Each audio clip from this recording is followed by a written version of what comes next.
Hello students, Rajiv Gurukul में आप लोग का स्वागत है। स्टूडेंट्स आज बताएंगे सेट नंबर 2 जेएसएससी जेई का आपका प्रीवियस ईयर का क्वेश्चन पेपर का सॉल्यूशन करेंगे। स्टूडेंट ये आपका सेट नंबर 2 है। यहाँ पर हम 6 प्रॉब्लम लिए हैं। 6 प्रॉब्लम क्या है, इम्पोर्टेंट है। यहाँ से हम लोग कॉन्सेप्ट सीखेंगे और इस तरह का प्रॉब्लम को कैसे सॉल्विंग करेंगे, स्टेप बाय स्टेप क्या करेंगे स्टूडेंट, फॉलो करेंगे। आप अपना कॉपी निकालिए और इस प्रॉब्लम को सॉल्व करना शुरू करिए। चलिए स्टूडेंट, ये आपका JSSC JE electrical engineer part B paper 1, ये आपका इलेक्ट्रिकल, मैकेनिकल और सिविल तीनों ब्रांच के लिए क्या है, इंपॉर्टेंट है। चलो पहला प्रॉब्लम है, सेट नंबर 2 है, previous year question paper solution. ये प्रीवियस ईयर का क्वेश्चन पेपर को क्या कर रहे हैं स्टूडेंट, सॉल्यूशन कर रहे हैं। पहला प्रॉब्लम है ए बैटरी ऑफ 10 वोल्ट। एक आपका बैटरी है, वो कितने वोल्ट का, आपका 10 वोल्ट का है, is connected across a resistance of 5 ohm. 5 ohm resistance से वो कनेक्टेड है। The value of the current flowing in the circuit will be. चलो स्टूडेंट, अब हम क्या करते हैं, स्टेप बाय स्टेप प्रॉब्लम को क्या करते हैं, सॉल्यूशन करते हैं। हम स्टेप बाय स्टेप प्रॉब्लम को क्या करते हैं स्टूडेंट, सॉल्यूशन करते हैं। यहाँ पर चलो ध्यान दो, पहला नंबर प्रॉब्लम का जो सॉल्यूशन होगा वो क्या होगा, वो ध्यान दो। चलो यहाँ पर जो गिवन दिया गया है, बोला एक बैटरी, वो बैटरी कितने वोल्ट का है, 10 वोल्ट का। गिवन क्या गिवन है उसको लिखो पहले। क्या गिवन है, एक बैटरी है, उसका वोल्टेज जो दिया गया है वो आपका क्या दिया गया है, पोटेंशियल जो है वो आपका क्या है, V वोल्टेज या पोटेंशियल। वोल्टेज कितना है आपका, 10 वोल्ट है, ठीक है। और आपका रेजिस्टेंस जो दिया गया स्टूडेंट, वो आपका क्या दिया गया है, रेजिस्टेंस आपका कितना दिया गया, 5 ओम दिया गया, ठीक है। आपसे करंट का वैल्यू पूछ रहा है, करंट क्या होगा, आपको बता चुके हैं, फॉर्मूला बेहद इजी है। देखो V इक्वल टू क्या होगा, IR होगा according to ohm's law. Voltage कितना दिया गया, 10 वोल्ट। रेजिस्टेंस आपका गिवन है कितना है, 5 है। करंट का वैल्यू निकालना है, 10/5 इज इक्वल टू I। तो I का वैल्यू कितना हो जाएगा स्टूडेंट, 2 एम्पियर हो जाएगा। इसको कैंसिल करेंगे क्या होगा, 2 होगा। इसका मतलब I का जो वैल्यू होगा वो आपका क्या होगा, वो आपका क्या हो जाएगा, 2 एम्पियर आ जाएगा। इस प्रॉब्लम का जो आंसर होगा स्टूडेंट, वो आपका क्या होगा, 2 एम्पियर होगा। आप नोट कर सकते हो।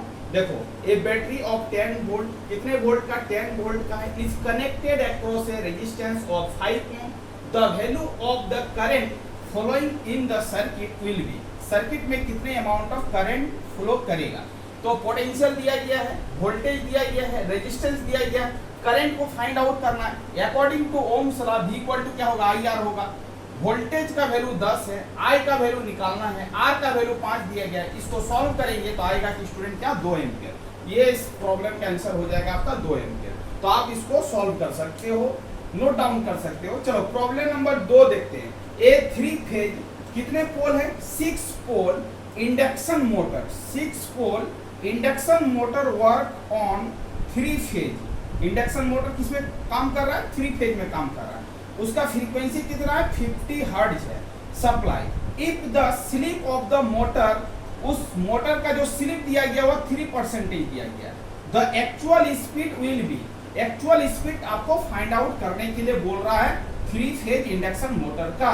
आप कैसे फाइंड आउट करोगे, चलो इसका एक फॉर्मूला होता है, बेहद इंपॉर्टेंट है। उस फॉर्मूला को हम लोग क्या करेंगे, याद रखेंगे। उसी फॉर्मूला से इस प्रॉब्लम को क्या करेंगे स्टूडेंट, सॉल्व करेंगे। चलो अब आते हैं प्रॉब्लम नंबर 2 पर। अब प्रॉब्लम नंबर 2 का सॉल्यूशन कैसे करेंगे, प्रॉब्लम नंबर 2 का सॉल्यूशन कैसे करेंगे। चलो प्रॉब्लम नंबर 2 को देखते हैं कि 2 को कैसे सॉल्व करेंगे। अब यहाँ पर देखो क्या क्या चीज गिवन है उसको देखते हैं, और क्या चीज फाइंड आउट करना है उसको हम लोग क्या करेंगे, फाइंड आउट करेंगे। चलो प्रॉब्लम नंबर 2 का सॉल्यूशन देखते हैं। चलो यहाँ पर प्रॉब्लम नंबर 2 का सॉल्यूशन करते हैं। कितना, 2 का। अब देखो फ्रीक्वेंसी कितना दिया गया है, फ्रीक्वेंसी दिया गया 50 हर्ट्ज। कितने पोल है आपका, P का वैल्यू है 6 पोल है, ठीक है। स्लिप का वैल्यू कितना दिया गया है, S का मतलब स्लिप का वैल्यू 3% दिया गया है। चलो ठीक है, फ्रीक्वेंसी 50 हर्ट्ज, पोल आपका 6 है, और आपका स्लिप कितना दिया गया, 3% दिया गया। चलो एक्चुअल स्पीड को हम लोग कंसीडर कर रहे हैं NR। NR का वैल्यू आपको क्या करना है, फाइंड आउट करना है। चलो कैसे फाइंड आउट करेंगे, ध्यान दो, एक फॉर्मूला होता है स्लिप का, percentage of slip is equal to होता है, percentage of slip is equal to होता है, क्या होता है, एनएस माइनस क्या होता है, एनआर डिवाइडिंग बाय क्या होता है, एनएस होता है। ये फॉर्मूला को आपको क्या करना है, याद रखना है, NS minus NR dividing by NS. चलो ये स्लिप का फॉर्मूला होता है, percentage of slip is equal to क्या होगा आपका, NS minus NR dividing by क्या होगा, एनएस होगा। चलो अब देखो यहाँ पर एनएस का मतलब क्या होता है, ये होता है सिंक्रोनस स्पीड। एनएस का मतलब क्या होता है, सिंक्रोनस स्पीड। इसका फॉर्मूला एक होता है 120 एफ बाई क्या होता है, पी। ये फॉर्मूला आपको याद रखना होगा, synchronous speed is equal to 120 F by क्या होगा, पी होगा। चलो पहले सिंक्रोनस स्पीड को फाइंड आउट करते हैं। 120 फॉर्मूला है, एफ का मतलब होगा फ्रीक्वेंसी, फ्रीक्वेंसी आपका 50 दिया गया है, अब पी का मतलब होगा पोल, पोल का वैल्यू 6 दिया गया। इसको सॉल्व करेंगे, 6 दूनी 12 हो जाएगा, यहाँ पर आ जाएगा 1000 आरपीएम, आरपीएम इसका स्पीड हो जाएगा, ठीक है, रेगुलेशन पर मिनट। अब देखो आरपीएम हो जाएगा, इसका क्या हो जाएगा, आरपीएम इसका स्पीड हो जाएगा, सिंक्रोनस स्पीड हो जाएगा 1000 आरपीएम। चलो आपका देखो स्लिप कितना दिया गया, 3% दिया गया है, तो 3% को कन्वर्ट कर लेंगे, परसेंटेज को हटाएंगे तो क्या होगा, 3/100 होगा। चलो सिंक्रोनस स्पीड हम निकाल चुके हैं, कितना 1000 निकला है, तो 1000 रखेंगे। एनआर का वैल्यू को फाइंड आउट करना है, सिंक्रोनस स्पीड आपका कितना 1000 है, यस या नो, समझ में आ रहा है कि नहीं। देखो अब देखो ये और ये आपका क्या हो जाएगा, कैंसिल हो जाएगा, इसको क्रॉस मल्टीप्लिकेशन करेंगे तो 30 आएगा, और ये आपका क्या हो जाएगा 1000 माइनस क्या होगा, एनआर होगा। एनआर को इधर करेंगे तो क्या हो जाएगा 1000 माइनस क्या हो जाएगा 30, इसको सॉल्व करेंगे तो 970 आरपीएम आ जाएगा। इसका मतलब है आपका जो एक्चुअल स्पीड होगा वो क्या होगा 970 आरपीएम होगा। इसका मतलब यही चीज आपसे पूछ रहा है। चलो अब देखो एक्चुअल स्पीड या तो इसको क्या बोलेंगे रोटर स्पीड, वही आपका क्या होगा एक्चुअल स्पीड होगा, ठीक है। तो सबसे पहले देखो गिवन फ्रीक्वेंसी दिया गया, पोल दिया गया, स्लिप दिया गया है, एनआर का वैल्यू दिया, एनआर का वैल्यू फाइंड आउट करना है। सिंक्रोनस स्पीड आपका फॉर्मूला होता है, एनआर का मतलब होता है रोटर स्पीड, उसी को बोलते हैं एक्चुअल स्पीड। एनआर का वैल्यू को फाइंड आउट करना है। सिंक्रोनस स्पीड का फॉर्मूला होता है 120 एफ बाई पी। इस फॉर्मूले में हम लोग क्या करेंगे, सिंक्रोनस स्पीड को फाइंड आउट कर लेंगे, क्योंकि फ्रीक्वेंसी दिया गया, पोल दिया गया, सिंक्रोनस स्पीड 1000 आ जाएगा। Slip percentage of slip is equal to NS minus NR divided by NS होता है। स्लिप आपका कितना परसेंटेज दिया गया, 3% दिया गया, 3% को कन्वर्ट करेंगे 3/100 होगा। एनएस का वैल्यू आपका 1000 है, एनआर का वैल्यू फाइंड आउट करना है, एनएस का वैल्यू पुट कर देंगे यहाँ पर, यहाँ से एनआर का वैल्यू निकालेंगे तो 970 आरपीएम आ जाएगा। इसका मतलब इस प्रॉब्लम का जो आंसर होगा वो आपका क्या होगा, ये होगा। आप नोट कर सकते हो, आपको दो फॉर्मूला याद रखना है, एक आपका सिंक्रोनस स्पीड का फॉर्मूला याद रखना है 120 एफ बाई पी होता है, इसको आप नोट करो। उसके बाद आपको स्लिप का फॉर्मूला को याद रखना है, slip is equal to NS minus NR dividing by क्या होगा, एनएस होगा। चलो ये दो फॉर्मूला यदि आप जानते हो तो इस प्रॉब्लम को आराम से सॉल्व कर सकते हो। चलो आप नोट करना चाहते हो तो नोट करो प्रॉब्लम नंबर 2 को। अब आते हैं प्रॉब्लम नंबर 3। अब देखो प्रॉब्लम नंबर 3 में क्या है, the number of electron which make of 1 coulomb is, एक कूलम चार्ज में नंबर ऑफ इलेक्ट्रॉन कितना होगा, ये आपको क्या करना, फाइंड आउट करना है। चलो प्रॉब्लम नंबर 3 को सॉल्व करते हैं। प्रॉब्लम नंबर 2 को तो आपने नोट कर ही लिया होगा, यही आपका प्रॉब्लम नंबर 2 का क्या है, सॉल्यूशन है। चलो आगे चलते हैं, प्रॉब्लम नंबर 3 को देखते हैं कि प्रॉब्लम नंबर 3 का सॉल्यूशन क्या होगा। अब देखो प्रॉब्लम नंबर 3 का सॉल्यूशन करते हैं, ठीक है। 3 क्या बोल रहा है, देखो the number of electron, number of electron निकालना है, एक कूलम में कितना नंबर ऑफ इलेक्ट्रॉन होगा। चलो एक फॉर्मूला होता है, वो बेहद इंपॉर्टेंट फॉर्मूला, उसको आपको क्या करना है, नोट करना है, तभी जाके ये प्रॉब्लम क्या होगा, सॉल्व होगा, अदरवाइज ये प्रॉब्लम सॉल्व नहीं होगा। चलो 3 का सॉल्यूशन। अब देखो चार्ज कितना दिया गया बाबू, 1 कूलम दिया गया, ठीक है। नंबर ऑफ इलेक्ट्रॉन आपको क्या करना, फाइंड आउट करना है, ठीक है। एक फॉर्मूला होता है, आपको याद रखना होगा, Q इक्वल टू क्या होता है, N इंटू क्या होता है, E होता है। Q मतलब चार्ज, N मतलब नंबर ऑफ इलेक्ट्रॉन और E मतलब charge of electron. Charge of electron आपको याद रखना होगा, यदि यहाँ पर गिवन नहीं है तो चार्ज ऑफ इलेक्ट्रॉन होगा 1.6 गुना 10 के पावर -19 कूलम, ठीक है।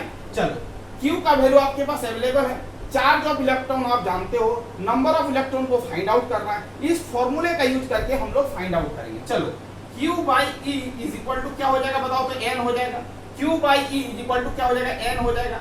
Q का वैल्यू क्या है 1 कूलम है और चार्ज ऑफ इलेक्ट्रॉन 1.6 गुना क्या हो जाएगा 10 के पावर माइनस 19, ये हो जाएगा नंबर ऑफ इलेक्ट्रॉन। इसको हटाएंगे तो ये क्या हो जाएगा 10 आ जाएगा। चलो 10 आने के बाद अब क्या करते हैं, इसको सॉल्व करते हैं। अब देखो ये क्या हो जाएगा 5 से कैंसिल होगा तो दो बार में 5 पे जाएगा, ये आपका 8 होगा। चलो ठीक है, अब देखो क्या हो गया बताओ तो 5/8 गुना 10 के पावर क्या हो गया 19 नंबर ऑफ इलेक्ट्रॉन हो गया, यस या नो आप ही बताओ। अब देखो यहाँ पर क्या कर सकते हैं 5 मल्टीप्लाई 100 डिवाइडिंग बाई 8 गुना क्या करेंगे 10 के पावर 17 और n लिख लेंगे। 4 से कैंसिल करेंगे, 4 से जब कैंसिल करेंगे तो ये 25 बार में चल जाएगा। अब 4 दुगनी क्या होगा 8 होगा। 25 25 कितना हो जाएगा 125 हो जाएगा और डिवाइडिंग बाई क्या हो जाएगा 2 हो जाएगा गुना 10 के पावर क्या हो जाएगा 17 हो जाएगा नंबर ऑफ इलेक्ट्रॉन। इसको सॉल्व करेंगे तो आपका हो जाएगा आपका 6 दुगनी 12 हो जाएगा, 2 दुगनी 4 हो जाएगा, 2 दुगनी 4 और 5 दुगनी क्या हो जाएगा 10 आ जाएगा। गुना क्या हो जाएगा 10 के पावर क्या हो जाएगा 17n हो जाएगा। इसका मतलब है आपका क्या हो जाएगा 62 पॉइंट क्या आएगा 5 आएगा। चलो इसको सॉल्व कर लेते हैं 62.5। अब देखो अब चीजों को समझो कि इसका आंसर क्या होगा, इसका आंसर क्या होगा। अब इस चीज को समझने का कोशिश करते हैं। अब देखो इस पॉइंट को हटाएंगे बाबू तो ये क्या हो जाएगा 10 आ जाएगा और ये 10 है यहाँ पर 17 है, इसको कैंसिल करेंगे कितना आएगा 16 आएगा। इसका मतलब है n का जो वैल्यू होगा वो आपका हो जाएगा 625 गुना 10 के पावर कितना हो जाएगा 16 आ जाएगा नंबर ऑफ इलेक्ट्रॉन। इसका मतलब इसके काछाकाछी में इसका अप्रोक्सीमेट कौन सा आंसर होगा 62.4 गुना 10 के पावर 16, ये तो नहीं होगा, ये भी नहीं होगा, ये भी नहीं होगा। 624 गुना 10 के पावर 16, 624 और 625 अराउंड इक्वल है तो इसका मतलब 10 के पावर 16। इसका आंसर हो जाएगा स्टूडेंट क्या हो जाएगा डी हो जाएगा। तो आपको क्या करना है कौन सा फॉर्मूला लगाना है, ये लगाना Q equal to n। Q का वैल्यू होगा आपका 1 और चार्ज ऑफ इलेक्ट्रॉन 1.6 गुना 10 के पावर माइनस 19 कूलम और इस पॉइंट को हटाएंगे 10 होगा, 5/8 गुना 10 के पावर माइनस 19 होगा। अब इसको ऊपर ले जाएंगे तो सॉल्व करेंगे, ये वाला क्या हो जाएगा, इसको सॉल्व करेंगे तो आपका आएगा 625 गुना 10 के पावर 16। नंबर ऑफ इलेक्ट्रॉन जो आएगा वो आपका आएगा 625 गुना 10 के पावर 16। आपको रख लेना है 624 या 625 के अराउंड में आएगा तो 625 गुना क्या हो जाएगा 10 के पावर क्या हो जाएगा 16 आ जाएगा। ठीक है, तो इसका आंसर क्या हो जाएगा डी हो जाएगा। तो प्रॉब्लम नंबर 3 को कौन सा फॉर्मूला में यूज करेंगे Q इक्वल टू n। इस फॉर्मूले का यूज करके हम लोग क्या करेंगे नंबर ऑफ इलेक्ट्रॉन को फाइंड आउट करेंगे। नंबर ऑफ इलेक्ट्रॉन 625 गुना 10 के पावर 16 आया। Q का वैल्यू 1 कूलम है, चार्ज ऑफ इलेक्ट्रॉन 1.6 गुना 10 के पावर माइनस 19 है। इसको सॉल्व करेंगे step by step, number of electron आएगा 625 गुना 10 के पावर 16। चलो आंसर होगा डी। आगे चलते हैं, आगे का प्रॉब्लम लेते हैं 4 नंबर प्रॉब्लम। 3 नंबर का प्रॉब्लम आप नोट कर सकते हो, नोट करना चाहते हो तो ये आपका क्या सॉल्यूशन है। चलो when a 200 volt lamp take a current of 0.5 ampere it produces a total flux 3300 lumens। calculate the efficiency of the lamp। क्या करना है कैलकुलेट करना है, क्या कैलकुलेट करना है इफिशिएंसी ऑफ द लैम्प को कैलकुलेट करना। चलो ये भी बेहद इंपॉर्टेंट प्रॉब्लम है, इसको भी हम लोग क्या करते हैं सॉल्व करते हैं प्रॉब्लम नंबर 4 को। चलो नोट कर लिया होगा प्रॉब्लम नंबर 3। अब आते हैं प्रॉब्लम नंबर 4 पर कि प्रॉब्लम नंबर 4 का सॉल्यूशन कैसे करेंगे।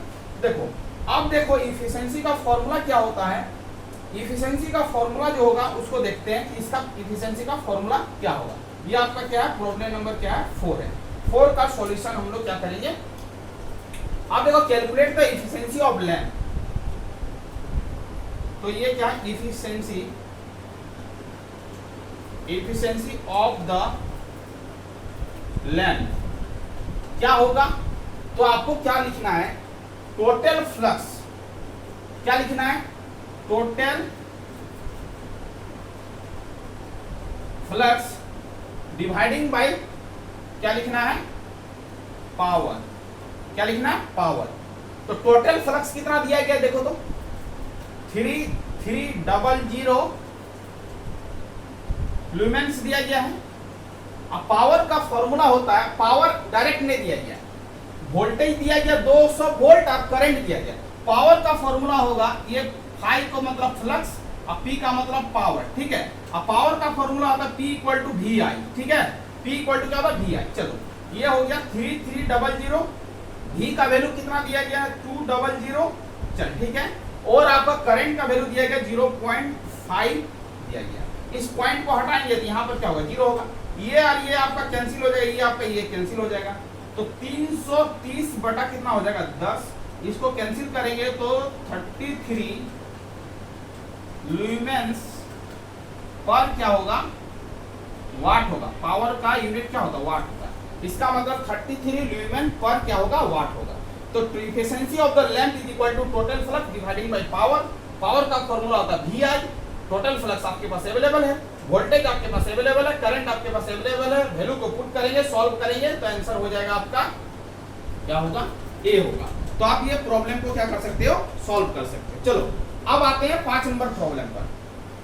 The inductance 10 henry 20 henry and 30 henry are connected in series, the total inductance of the combination, ये बेहद इंपॉर्टेंट प्रॉब्लम है, ये आपको बता चुके हैं, फिर से बताते हैं कि 3 गो इंडक्टर है कनेक्टेड है आपका सीरीज में, उसका इक्विवेलेंट इंडक्टेंस क्या होगा वही चीज आपसे क्या कर रहा है पूछ रहा है। बेहद इजी प्रॉब्लम है, इसका फॉर्मूला को आपको आना चाहिए, फॉर्मूला हम बता चुके हैं, यदि आपको फॉर्मूला पता था आप इस प्रॉब्लम को आराम से सॉल्व कर सकते हैं। चलो 5 नंबर प्रॉब्लम का सॉल्यूशन देखते हैं कि 5 नंबर प्रॉब्लम का सॉल्यूशन क्या होगा। 5 नंबर अब देखो L इक्विवेलेंट क्या हो जाएगा, L1 प्लस क्या होगा L2 प्लस क्या होगा L3 होगा, जब कनेक्शन क्या हो सीरीज में हो, क्योंकि आपको बता चुके हैं कनेक्शन कैसा है, देखो यहाँ पर सीरीज में, तो L1 का वैल्यू 10 है, L2 का वैल्यू 20 है, L3 का वैल्यू 30 है। आंसर हो जाएगा स्टूडेंट, इसको सॉल्व करोगे तो 60 हेनरी मतलब 60 हेनरी आ जाएगा। बेहद इजी प्रॉब्लम है, आंसर होगा A। चलो ये फॉर्मूला याद रखोगे तो आपको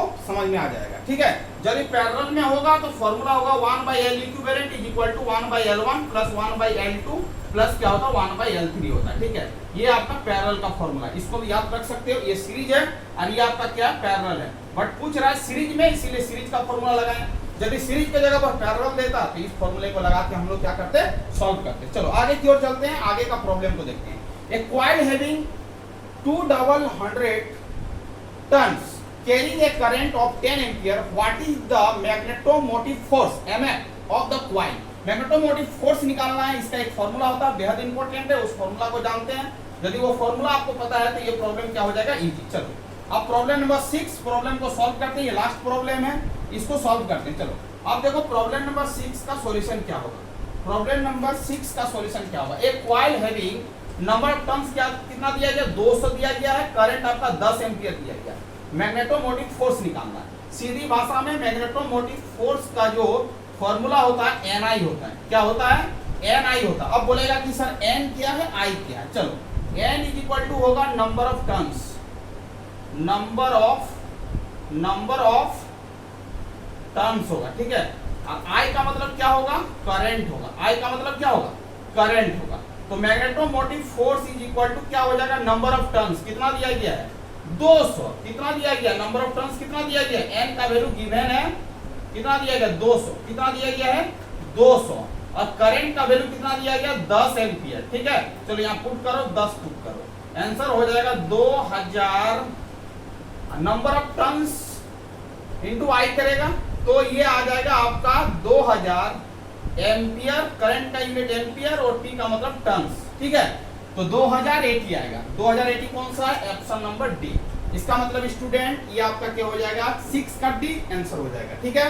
बेहद इजी है, कोई दिक्कत वाली बात नहीं है। पहला प्रॉब्लम भी सॉल्व कर दिए, दूसरा सॉल्व कर दिए, तीसरा सॉल्व कर दिए, फोर्थ नंबर सॉल्व कर दिए, फिफ्थ कर दिए, सिक्स कर दिए। स्टेप बाय स्टेप क्या करना, आपको नोट्स बनाना है इसका, और आपको इस फॉर्मूले को याद रखना है।